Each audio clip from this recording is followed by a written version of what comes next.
Welcome to our channel anywhere door explorers. আজকে আমাদের নতুন ভিডিওতে নতুন একটা ব্লগে, শর্ট ট্যুর ব্লগ, অবভিয়াসলি একটা উইকেন্ড ট্যুরে আমরা সেই বাঙালিদের প্রিয় জায়গা, যেহেতু আমার দিদার ভীষণ ডিমান্ড আর ইচ্ছে ছিল এই জায়গাটা যাওয়ার, তো ওখানেই যাচ্ছি। তো তোমরা হয়তো গেস করেই ফেলেছো, জায়গাটা এখন একটু বলে না বিকশিত হচ্ছে, পুরীর মন্দির ওখানে তৈরি হচ্ছে। হ্যাঁ, দীঘারই কথা বলছি। তো দীঘা ভেবে আবার ভিডিওটা অফ করে দিও না, যে আবার নতুন করে কী বা দেখার আছে দীঘার ব্লগে। ডেফিনেটলি সেটা না, আমাদের চ্যানেল ইনোভেটিভ জিনিস নিশ্চয়ই রাখে আর রাখবেও।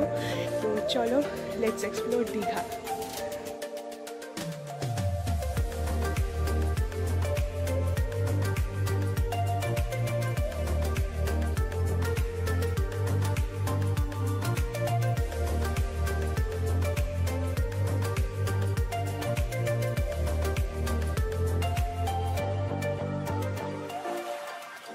দীঘার আশেপাশের স্পটগুলো আমাদের সবই মোটামুটি ঘোরা, তাই আজকে এই ভিডিওতে তোমাদের শুধু বিচিত্রপুর সম্বন্ধে বলবো। ভ্রমণ পিপাসু মানুষদের মধ্যে এমন মানুষ খুব কমই পাওয়া যাবে যারা দীঘায় যায়নি। তাই এই ভিডিওতে তোমাদের জন্য থাকবে একটা আনএক্সপ্লোর জায়গার সন্ধান, সাথে সুইমিং পুলওয়ালা হোটেলের এক্সপিরিয়েন্স তো বলবোই তোমাদেরকে।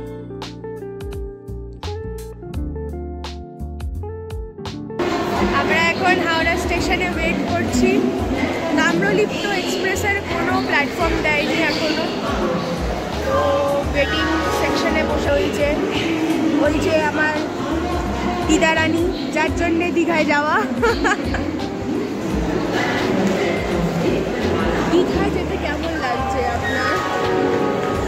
ওই তো কিছুদিন বাদে মন খারাপ হলেই চলো, কিছু খুঁজে পাচ্ছি না যখন দীঘায় ভালো লাগে। ঠিক, সেটা ঠিক। সকালবেলার 6:45-এ তাম্রলিপ্ত এক্সপ্রেস ধরে আমরা দীঘার উদ্দেশ্যে রওনা দিলাম। দীঘায় যাওয়ার আরেকটা ট্রেন রয়েছে, কান্ডারি এক্সপ্রেস। দীঘায় গিয়ে পৌঁছালাম তখন বাজে 11টা। ট্রেনটা একটু লেট করেছিল।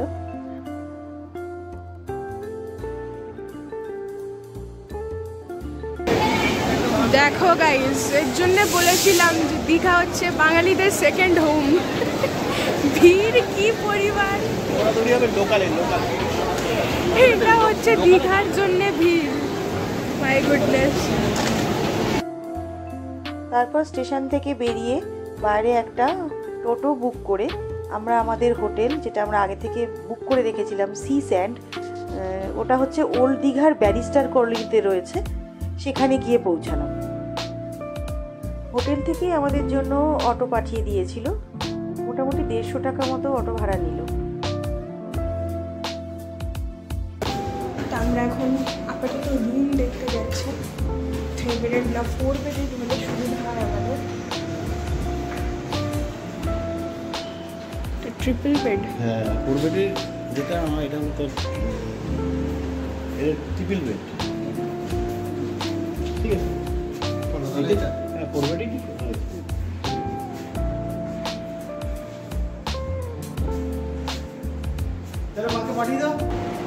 রুমটা বেশ ভালোই। এখানে প্রথমে ঢুকে একটা কাবার্ড রয়েছে, যেখানে জামা কাপড় রাখার মতন ভালোই জায়গা রয়েছে। আর এখানে একটা মিরর, টিভি, এখানে এসি। আর আমাদের যেহেতু 4 জন রয়েছে, তো আমরা 4 বেডের রুম নিয়েছি। আর দেখা যাক এখান দিয়ে কি ভিউ আসছে। কোনো ভিউ সেরকম নেই বলতে গেলে, সে তো উপরে গিয়ে আমাদের সুইমিং পুলে যাব তখন গিয়ে দেখা যাক কীরকম ভিউ আসে। সি ফেসিং তো সুইমিং পুল আছে শুনলাম। তো হোটেলটা ঠিকঠাকই, not too luxurious, not too বাজে, বাট মডারেট অ্যান্ড বেশ ভালো। এখানে বসার সিটও দিয়েছে, এখানে যেগুলো আর কি দরকার হয় সবই দিয়েছে। একটা শ্যাম্পু, সাবান, দুটো সাবান। আর এটা হোটেল থেকে যদি আপনারা বুক করতে চান খাবার, লাঞ্চ, ডিনার, সেই অনুযায়ী এটা এসের রিমোট,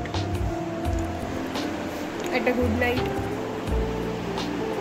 রেডি হয়ে সুইমিং পুলে স্নান করতে গেলাম। এই সি স্যান্ড হোটেলে সুইমিং পুলে স্নান করার একটা টাইমিং রয়েছে, সকাল 10টা থেকে 2টোর মধ্যে খোলা থাকে, আর 2টো থেকে 5টা অবধি আবার বন্ধ থাকে, তখন আপনাকে স্নান করতে দেবে না। আবার বিকেল 5টা থেকে 7টা অবধি খোলা থাকে। হোটেলের সুইমিং পুলে ঢোকার আগে সুইমিং কস্টিউম নিয়ে তারপরে ঢুকতে হয়, অথবা সিনথেটিক ড্রেসও অ্যালাউ হয়। তোমাদের কাছে সুইমিং কস্টিউম না থাকলে ওখান থেকে ভাড়াও করে নিতে পারো, ভাড়া 50 টাকা করে। স্নান করার পর আমরা লাঞ্চ করে রেস্ট নিই। তারপর রাত 8টার দিকে আমরা ওল্ড দীঘা সি বিচ ঘুরতে যাই। রাতের সি বিচকে উপভোগ করে পাড়ের ফুড স্টলগুলো থেকে খাবার খাই।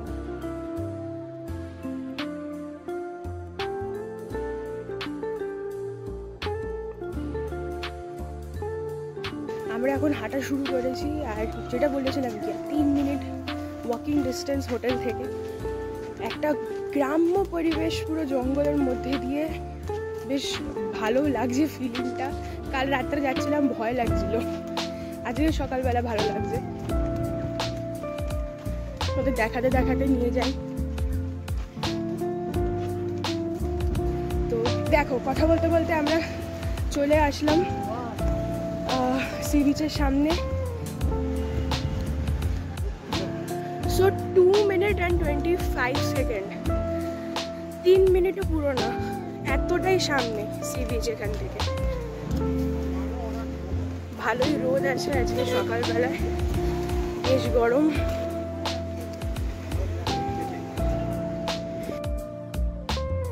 পরের দিন আমরা সকালে হালকা কিছু ব্রেকফাস্ট করে টোটো ভাড়া করে বিচিত্রপুর পৌঁছাই, যেটা ওল্ড দীঘা থেকে 15 কিলোমিটার দূরত্বে রয়েছে, আর সময় লাগে 8 ঘন্টা মতো।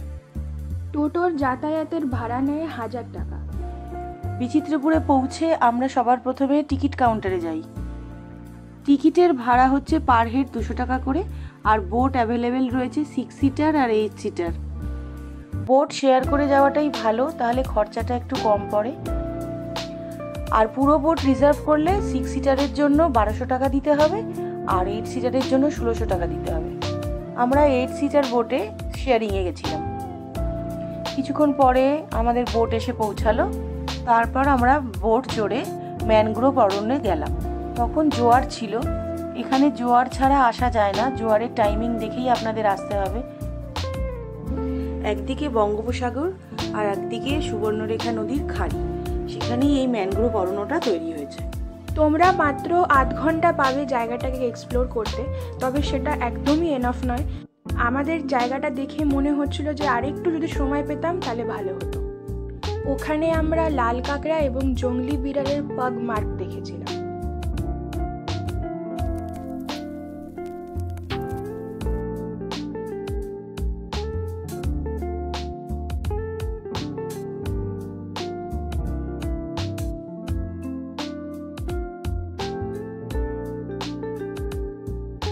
ফেরার সময় আমরা টোটো দিয়ে তালসারি এবং চন্দনেশ্বর মন্দির ঘুরি, কিন্তু দুর্ভাগ্যের বিষয় হচ্ছে আমার ফোনটা সুইমিং পুলে পড়ে খারাপ হয়ে যায়, তাই আমি কোনো ভিডিওই এখানে প্রোভাইড করতে পারছি না তোমাদেরকে।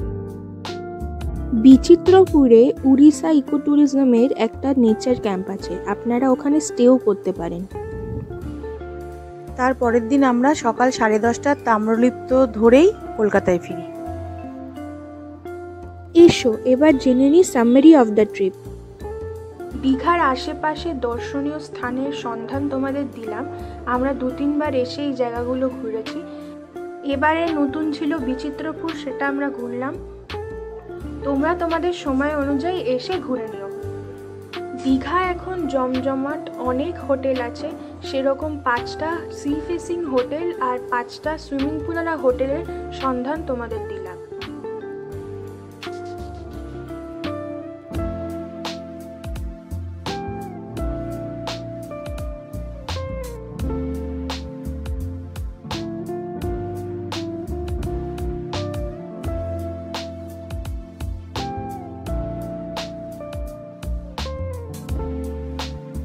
চলো তাহলে এবার জেনে নিই যে এই দীঘা বিচিত্রপুর ট্রিপটাতে আমাদের কত খরচ হলো। হোটেল ভাড়া নিয়েছিল 2500 টাকা করে, দুদিনের 5000 টাকা লেগেছে। বিচিত্রপুরের টোটো ফেয়ার ছিল 1000 টাকা, বিচিত্রপুরের বোট ফেয়ার ছিল 1200 টাকা 4 জনের, আর স্টেশন থেকে হোটেলে আসতে এবং যেতে টোটাল 150 টাকা করে 300 টাকা লেগেছে। সব মিলিয়ে হলো 7500 টাকা, এটা 4 জনের, আর পার হেড দাঁড়াচ্ছে 1875 টাকা। আর একটা জিনিস বলে দিই, টোটো ভাড়া করে যদি তোমরা একই দিকে পড়ে বিচিত্রপুর আর উদয়পুর আর তালসারি তিনটেই যদি একসাথে দেখতে চাও তাহলে সেক্ষেত্রে 1700 টাকা ভাড়া নেবে। আর যদি বিচিত্রপুর আর তালসারি এই দুটো দেখতে চাও তাহলে হয়তো 1200 টাকা ভাড়া নেবে। সেটা তোমরা টোটোওয়ালার সাথে বার্গেনিং করে নিও।